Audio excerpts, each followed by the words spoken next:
Push back the darkness with Kinfire Chronicles. Night's Fall. Hello everyone.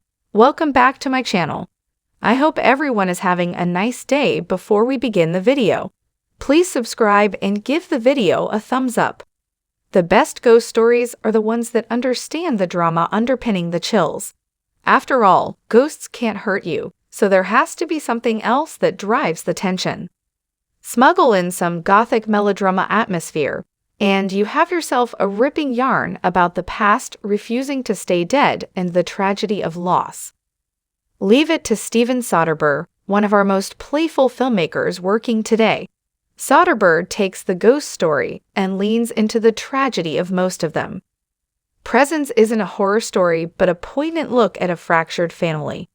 But Soderbergh's understanding that film is a visual medium adds another layer and thrusts us into the ghost's point of view.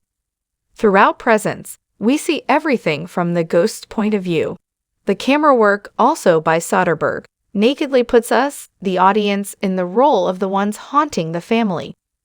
It is his way of revealing how underneath so many ghost stories is a hint of voyeurism, of specters peeking into an unfolding drama they do not understand until the end. David Koepp's script faithfully structures the script after every haunted house and ghost story and merely flips how the story unfolds. Presence is a perfect example of what critics mean by saying, "It's not what a movie is about, it's how it is about it." If it were not for Soderbergh's exquisite and impish camera work, Presence would be a movie we've seen a million times, but with a game cast that would have made it likely as entertaining but not nearly as memorable. Like all families in these movies, the family is living with frayed nerves.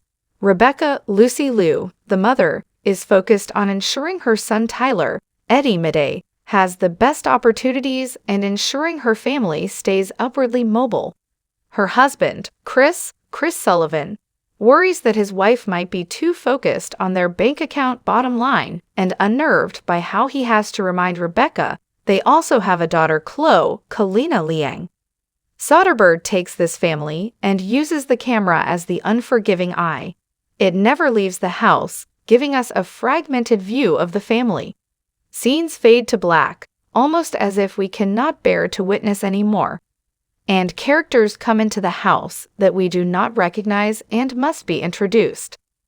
The mystery of Presence is who the ghost is, but that's the MacGuffin. Because it's we ourselves who are haunting this family, we are the ones watching, looking, praying that the characters make the right decisions, and are powerless to intervene. Koepp's script doesn't hide its cards. Characters drop hints and conversations about mediums and spirits being out of time and place. It's not hard to put the puzzle together and figure out the central mystery, but that's because that's not the point. It's the family drama that unfolds as Soderbergh makes us feel powerless as it unfolds. Liang's Chloe is an introvert who senses the presence compared to Tyler, a douchebag on the verge of becoming a very real abusive a-hole who views himself as the center of the world. "There's a really great man inside of you, Tyler. One day I hope to meet him," his father tells him after a fierce argument. Soderbergh and Koepp deftly navigate the multitude of dramas between each character that would come off as soapy in any other movie. Rebecca may have committed financial fraud at work. Tyler's friend Ryan, West Mullahand, seems both wary of Tyler and enabling him, and Churs seems overwhelmed by the realization that his marriage is falling apart. All the while, Chloe is trying to grieve the loss of her best friend, who died of a drug overdose. The horror for Soderbergh and Koepp is how people hurt each other. Liu, always a delight to see, has a scene in which she confides in her son that she loves him more than anything. Despite his massive ego, Tyler asks, "What about Chloe?" This remark elicits a reaction from Liu that is equal parts heartbreaking and chilling than anything in the movie. Soderbergh's camera drifts around, hovers, and sometimes struggles to affect the real world, all in a futile attempt to change what has already happened. It's not a horror story, but a commentary on what an audience is. In an era where audiences are under the assumption that they are as important as the creators, It's refreshing to see a movie like Presences that seems to go out of its way to remind us that we are spectators, nothing more. In truth, Presence works because of Soderbergh's direction, a cast that is as game as he is. Liu and Sullivan are pitch perfect as a couple coming to terms with the death of their relationship. I will never complain about watching Liu, and if I have a complaint, we don't get enough of her. However, it's Liang's Chloe that is the heart of the film. Liang infuses Chloe with a lived-in personality. A grieving teenager, she is fighting hormones, grief, and a family she loves but doesn't like except her father. Without her compelling performance, anchoring the film Presence falls apart. Along the way, Soderbergh and Cope take great delight in hitting all the necessary genre beats. Things are going bump in the night. Discussions about family members with a gift, mediums, and the tried and true people refusing to go into a room.